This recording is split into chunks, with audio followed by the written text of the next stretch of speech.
हाय नमस्कार। मेरा नाम उज्जवल भारद्वाज है। मैं इमिग्रेशन लॉयर हूँ लंदन में। ये मैसेज स्पेशली मोदी जी के लिए बनाया गया था।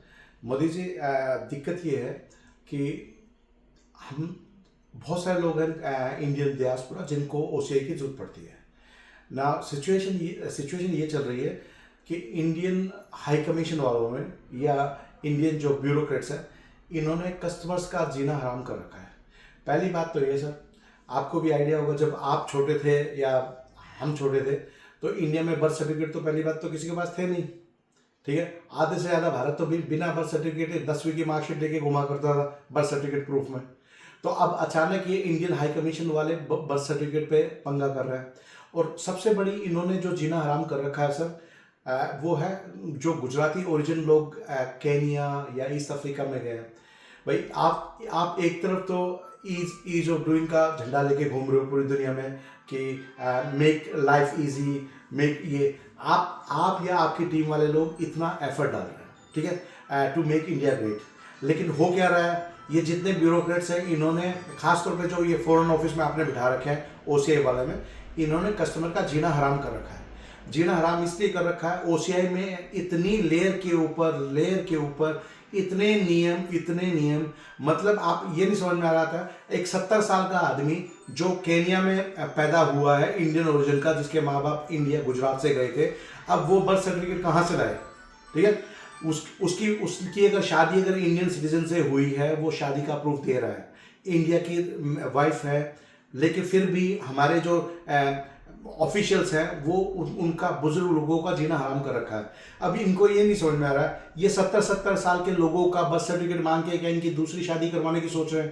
ठीक है, मुझे नहीं समझ में आया, आपको इंडियन ओरिजिन देखना है या उनका बर्थ सर्टिफिकेट देखना है? और खास तौर पे अफ्रीका में जो ये इंडियन माइग्रेट हुए थे, अफ्रीका कोई उतना कोई यूनाइटेड स्टेट्स तो था नहीं कि वहां हर आदमी का बर्थ सर्टिफिकेट रखा जाता। ये बेचारे बड़ी मुश्किल से, तो ये वो लोग हैं मोदी जी, जो आप जब लंदन आते हो तो झंडा लेके घूम रहे होते हैं भारत का। इन आपके राज में आपको बिना पता हुए इनका जीना हराम कर दिया गया है। ठीक है, आपको तो आइडिया नहीं है। आप या जयशंकर जी बहुत कोशिश कर रहे हो कि भाई जितना लोगों की सुविधा करी जाए उतनी करी जाए, लेकिन हकीकत ये है सर, जितने जिनको इंडियन ओरिजिन, जो इंडियन डायस्पोरा बोलते हैं, जो खास तौर पे 70s में या करीब 50s में इंडिया छोड़ के गए थे गुजरात से, एक गुजराती ओरिजिन प्राइम मिनिस्टर के होते हुए अगर इनका जीना हराम कर रखा है ऑफिशियल्स ने, कभी तो मांगेंगे बर्थ सर्टिफिकेट लाइए। ठीक है, अब एक बात आओ, आपको इसकी शादी करवानी, आपको क्यों चाहिए भाई इसका बर्थ सर्टिफिकेट? ठीक है, जब वो आपको मैरिज सर्टिफिकेट दे रहा है ओसीआई, वो अपने वाइफ का, जिसके बेस पे आप इंडियन ओरिजिन को उसको ओसीआई दे रहे हैं, तो उसका बर्थ सर्टिफिकेट क्यों चाहिए?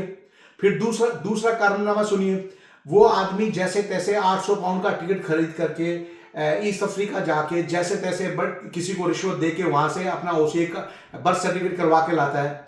फिर इन्होंने नया पैतरा लगा रखा है, फिर उसको बोलते हैं आप ये अपोस्टल करवा के लाओ। अब जिन लोगों को नहीं मालूम है अपोस्टल क्या होता है, उसका मैं बता दूं अपोस्टल का मतलब क्या होता है। अपोस्टल का मतलब सर होता है कि अगर आपका कोई सरकारी डॉक्यूमेंट है, वो सरकार से वेरीफाई करवाइए कि वो सरकारी इशू डॉक्यूमेंट है। अब एक बात आओ सर, पहली बात तो बर्थ सर्टिफिकेट करवाने में उसके इतने पैसे खर्च हो गए, फिर आपने वो जैसे तैसे तो बर्थ सर्टिफिकेट लेके आया, फिर आपने जो ये आपका स्टाफ है उसने जीना हराम कर रखा है, अपोस्टल करवा के लाओ। वो बेचारा बुजुर्ग आदमी जो या बुजुर्ग लेडी जो पेंशन पे रह रहे हैं, वो कहां से पैसे लाएंगे? या तो आप ये बोलो कि मैं नहीं, हमें नहीं देना ओसीआई कार्ड, जो भी गुजरात से अब या पंजाब से जो लोग 100 साल पहले 50 साल पहले इंडिया छोड़ के गए थे। क्योंकि देखो ये ढकोसला करने का कोई मतलब नहीं है सर, क्योंकि देखो आपको तो मालूम नहीं है, आपको तो कोई बताता नहीं है, क्योंकि आपको क्यों मालूम पड़ेगा? क्यों आपको तो ओसीआई अप्लाई नहीं करना पड़ता, ना आपको वीजा की लाइन में लगना पड़ता, आपके लिए तो सब चीज तैयार है। लेकिन ये भारतीय जिनका जीना हराम कर रखा है आपके ऑफिशियल्स ने, चाहे यूके हो, यूएसए हो, कनाडा हो, ठीक है सर। आपको एक एग्जांपल दूं, अगर यही भारतीय अगर पाकिस्तान का वीजा अप्लाई करें तो उनको इज्जत से ट्रीट किया जाएगा। हमारे अपने लोग इनकी दुर्गति कर रखी है इन्होंने, चाहे ये वीएफएस सेंटर में चले जाएं, चाहे इंडिया हाई कमीशन में चले जाएं, इनको कोई फर्क नहीं पड़ता सर। और ये सर आप ये ईज ऑफ बिजनेस वाला तो नारा भूल जाओ, क्योंकि ये ब्यूरोक्रेट्स इन्होंने ईज ऑफ बिजनेस की तो बैंड बजा रखी है। इतनी लेयर के ऊपर लेयर लगा रखी है नियमों की, मुझे नहीं समझ में आया। आप दुनिया में पहला मुल्क होगा जो पहले तो डिजिटल कॉपी मांगता है, फिर डिजिटल के बाद में आपको प्रिंट आउट चाहिए, प्रिंट आउट के बाद में आपको दो कॉपी चाहिए। सर एक तरफ तो आप बोलते हो कि डिजिटल भारत बना रहे हैं, अरे डिजिटल भारत बना रहे तो उसके फिजिकल कॉपी क्यों चाहिए आपको? क्यों चाहिए आपको फिजिकल कॉपी? मतलब एक तरफ तो आप ये बोल रहे हो कि सब डिजिटल अपलोड करो, डेटा डिजिटल अपलोड करो, फिर डिजिटल अपलोड कर दिया, फिर आप बोल रहे हो नहीं मुझे प्रिंट आउट भी चाहिए। अरे भाई तो फिर डिजिटल का नाटक करने की क्या जरूरत है? क्यों चाहिए आपको डिजिटल और प्रिंट आउट? प्रिंट आउट के पैसे नहीं लगते। जो बंदा बेचारा बुजुर्ग आदमी है वो 50-50 पेज प्रिंट करवा के घूम रहा है, क्योंकि और आप क्या कर रहे हो? उसको आपका ये स्टाफ लेके वहां जब ओसीआई सेंटर पे जाते हैं, ये डॉक्यूमेंट मिसिंग है, ये डॉक्यूमेंट। सर इन्होंने खाली बैंड बजा रखी है लोगों की। अब आपके दूसरे एक नियम की बताता हूं। जब इंडिया का वीजा है 30 दिन का वीजा ना, दुनिया में यार कौन सा मुल्क ऐसा है जो वीजा आपने बोला कि मुझे 1 तारीख को जाना है और आपका वीजा उस दिन से चालू कर दे जिस दिन से आपने अप्लाई किया है? मैं आपको एक एग्जांपल देता हूं। अगर आपके घर में शादी हो मान लो 30 जनवरी की, और आपने 1 जनवरी को हलवाई बुक किया, और उस दिन हलवाई आपके घर पे 1 जनवरी को आके बैठ जाए, आपको कैसा लगेगा? वही बात इन्होंने वीजा के लिए कर रखी है। एक बात है, जो 30 दिन का वीजा है, जिस दिन की ट्रैवल डेट है उस दिन से चालू होना चाहिए वीजा आपका, ना कि उस दिन से जिस दिन से आपने अप्लाई किया। क्योंकि देखो ये जो आप वीजा कर रहे हो या कर रहे हो, अगर आप चाहते हो कि आपका मिशन कंप्लीट हो सर, तो देखो आप या जो आपकी टीम मिनिस्टर्स हैं सब एक जी भर के कोशिश कर रहे हैं, लेकिन हालत यह है कि ये मैसेज ब्यूरोक्रेट्स तक नहीं जा रहा। इनको कोई फर्क नहीं पड़ता कि ये हालत ये होती है कि जो लोग ट्रैवल डॉक्यूमेंट होल्डर हैं, हमारे पास कम से कम हफ्ते में कम से कम 50 से 60 इंक्वायरी आती हैं जिनको इंडिया जाना है ट्रीटमेंट के लिए।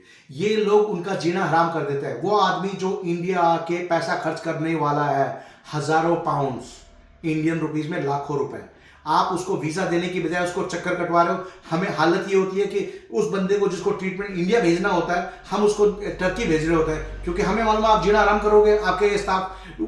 एक बात है, जिस आदमी को यूके का ट्रैवल डॉक्यूमेंट मिला हुआ है या रिफ्यूजी ट्रैवल डॉक्यूमेंट मिला हुआ है, वो जाके क्यों भारत में सेटल होगा?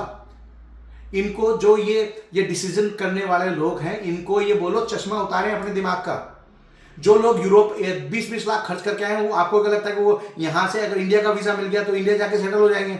सर वो अपनी मेहनत की कमाई का पैसा इंडिया में ट्रीटमेंट पे खर्च करना चाहता है, लेकिन ये लोग टाइम पे वीजा नहीं देते। इसलिए हालत क्या होती है, हमारे जैसे जो भी एजेंसी हैं वो दूसरी कंट्रियों को भेज रहे होते हैं उनको। सर फिक्स करो, इसमें भारत से करोड़ों डॉलर एक्स्ट्रा आएगा। अब हालत ये होती है, मेरे पास बहुत सारे कस्टमर आते हैं, बुजुर्ग लोग जिनको इंडिया में प्रॉपर्टी खरीदनी होती है, फिर वो बोलते हैं यार बेटा कैसे लेंगे, वहां तो परेशान करते हैं वो ओसीआई कार्ड के लिए।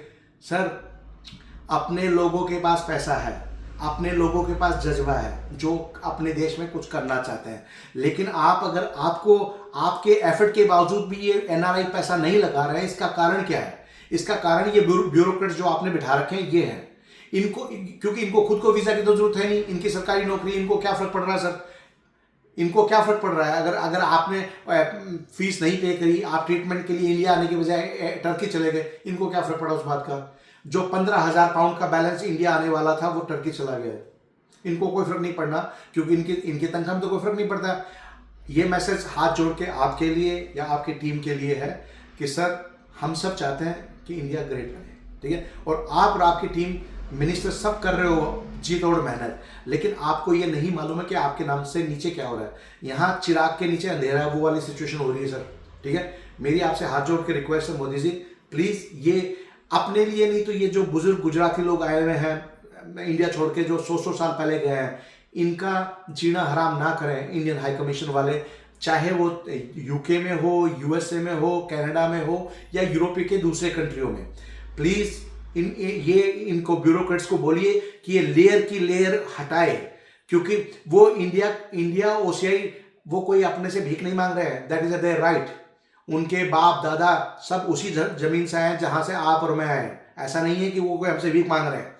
हमारा हक है, उन इंडियंस का हक है to get the OCI card. अभी आप उनके लिए बोल रहे हो कि प्रवासी दिवस मना रहे हो, हालत ये है कि उन प्रवासियों की बेचारों की लगी पड़ी है, आपको मालूम भी नहीं है। ये मैसेज सिर्फ आपके लिए है ताकि आप या आपके ऑफिशियल्स थोड़ी सी हेल्प करें उनकी, ताकि ये कहते हैं ना जो ईज ऑफ बिजनेस वाला एक्चुअल में इंप्लीमेंट हो, क्योंकि अभी क्या है, सिर्फ नाम का ईज ऑफ बिजनेस हो रहा है, जीना आराम कर रखा लोगों का एक्चुअली। सर मैं माफी चाहूंगा मेरी हार्श लैंग्वेज के लिए, लेकिन सर मैं इससे ज्यादा मीठी बात कर भी नहीं सकता, ठीक है। लेकिन मेरी हाथ जोड़ के आपसे रिक्वेस्ट है मोदी जी प्लीज, या जयशंकर जी, या अमित भाई, अमित शाह जी, प्लीज कुछ करिए, क्योंकि ये बात खाली इसमें हमारे इंडियंस का नुकसान नहीं है, इसमें हमारे इंडियंस की फीलिंग हर्ट होती है, ठीक है। जब अपने देश वाले अपने आप को एक्सेप्ट नहीं करते, ये क्यों अप्लाई कर रहे हैं ओसीआई कार्ड? इनके पास तो 20-20 साल से ब्रिटिश पासपोर्ट है, ठीक है, या अमेरिकन पासपोर्ट है, क्योंकि उनके दिल में भारतीय हैं, वो हमेशा इंडियन रहेंगे, वो अपने बच्चों के लिए ओसीआई कार्ड देना चाहते हैं, लेकिन क्यों हमने जीना आराम कर रखा उनका? प्लीज सोचिए। Thank you so much. जय भारत, जय हिंद।